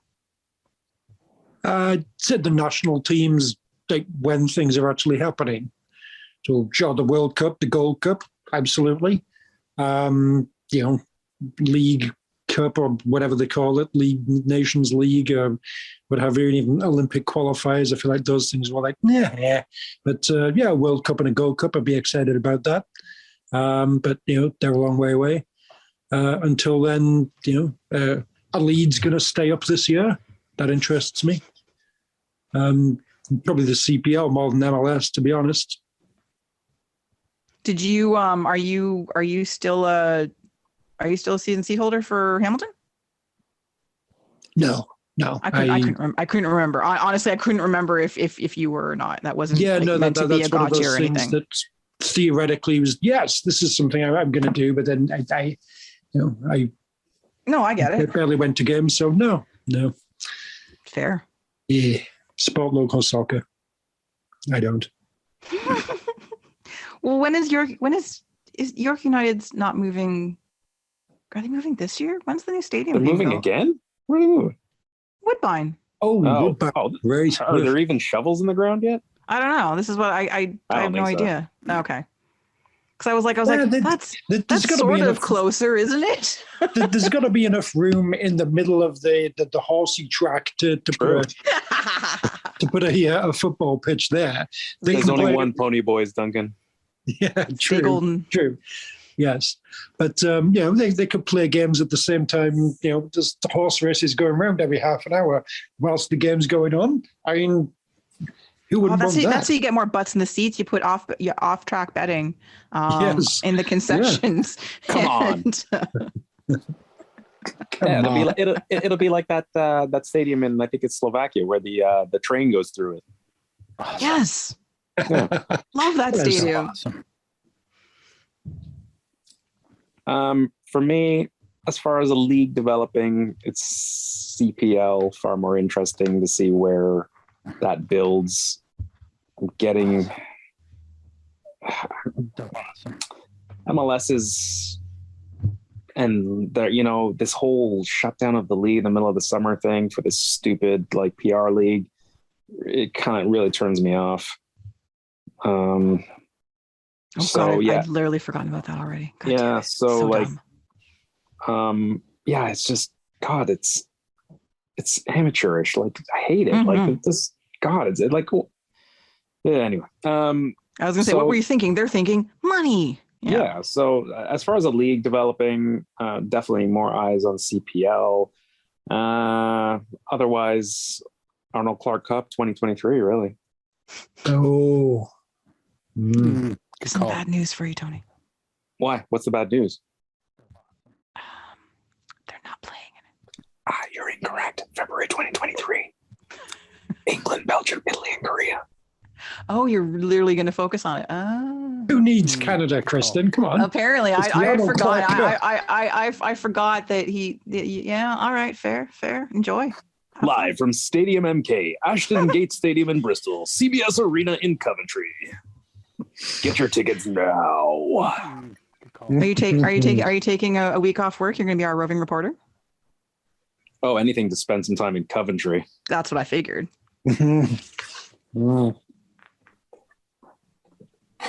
Marcus.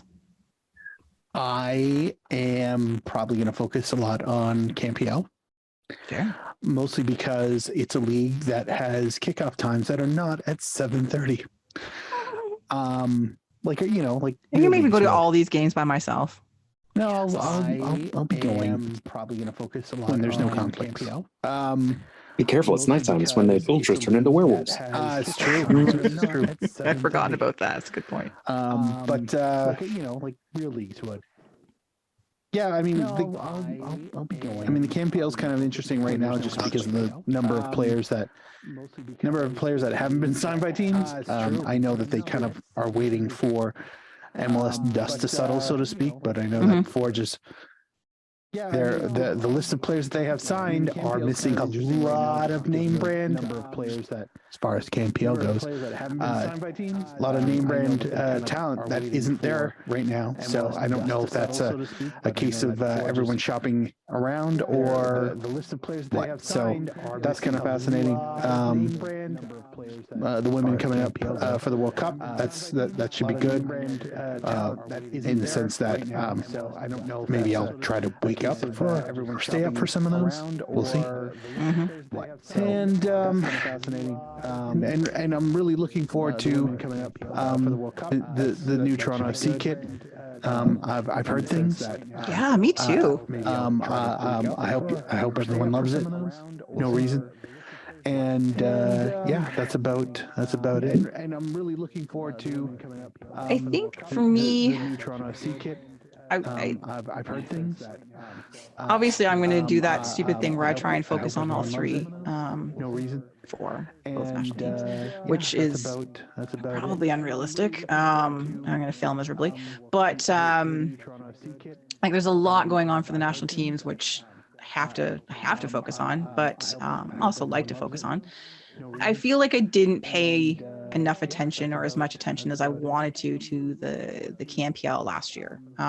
It just sort of, it's not that I watched a few games here and there, but I wasn't as engaged as I had been in previous seasons. And I think that this year I want to at least, be more aware of what's going on, pay a little more attention, to a couple teams, and really sort of feel like I understand, who's where, who's performing well, who are players we should be paying attention to, that sort of thing. So, but yeah, I'm going to do the stupid thing and try and pay attention to everything. So yay, that'll be exciting. watch. We'll see how long that takes for me to just toss by the wayside. Probably about 2 months. Well, wait, when does the CanPL season start? I have time, right? Oh, it's okay. I can do it for now. I'm good. It'll be all right. But I think again, I am, other than the stupid tournament in the summer thing, which I think there's a lot of exciting stuff this year, and so a lot of really cool things I think to look forward to in terms of Canadian football on all levels. Be curious to see. Oh, that's the other thing that we'll hopefully get more. Well, we're supposed to be getting more information on this year at some point. The women's league, the proposed women's league that should be coming in a couple of years. What the other cities they're planning on putting teams in, more information from that. So that's something to be watching in the coming months, hopefully. See, how the league in BC does. Couple, new team to the Voyageurs Cup, that kind of thing. So there are definitely some other kind of like cool things to be able to focus on. Like really locally here at home. So yeah, lots of cool things going on. It's going to be busy, and we will try and talk about as much of it as we can. And yeah, exciting. Yay. That's our show. Yay. I swear there's nothing else on this rundown. I know, Duncan, you're starving. So that is our show for this week. Thank you for joining us. Hope you had a lovely holiday and all those good things, that your new year has begun well. Please join us next week when hopefully we have some new TFC players to talk about. See what, if any other news trickles out. CanPL. Couple weeks, we will start looking ahead to the Sheba Leafs Cup and the XNT and the Arnold Clark Cup. And the Arnold Clark Cup. Sorry, Tony. Well, you're going to do a whole segment on that. That's all you. So yeah, lots of good things to talk about. And we'll find out what other Canadian specific thing that Alistair Johnston gets asked about for us to go on a 20-minute discussion about. Hope it's Mitsu. Well, we should always hope it's Mitsu. All right. I have been joined by the entire Vocal Minority Podcast panel, to be found out there on the Twitters at Duncan D. Fletcher, Mr. Duncan Fletcher. Thank you. Hello. Out in the Twitter. Do you think a milk bag is what Joey Saputo calls his scrotum? Gross. To be found out there in the Twitterverse at Malarkey FC, Mr. Tony Walsh. Smell you later, milk bags. Oh no. On the tweet machine at Kittner Mark with a K, not a Q, Mr. Mark Hinckley. Gross. Thank you to everybody again who continues to support our podcast via Patreon. We absolutely appreciate it. We got shirts. You can find them on our Zazzle shop. You can find the link on our website. And I can't believe we talked about milk as long as we did today, guys. Does body good. Podcast via Patreon. We absolutely appreciate it. Kristin started it. I mean, She this did. wasn't For this once. was not a diversion. This was on the fucking rundown. So, Duncan, Kristin, all your fault. Duncan and I wanted to talk about football and tactics and Yes. the year ahead. Yes. Oh, right. You're absolutely. No, milk bags. But no, That's what we I want to about. talk about milk. On our website. As for me, you can find me on the internet. Yes, the entire internet at KZ Knowles. I have been your host, Kristin Knowles. Until next week, Canada. Get used to it. He's dead now. R.I.P. Yes. I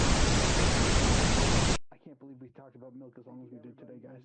Who continues to support our podcast via Patreon. We absolutely appreciate it. We got shirts. You can find them on our Zazzle shop. R.I.P. On our website. And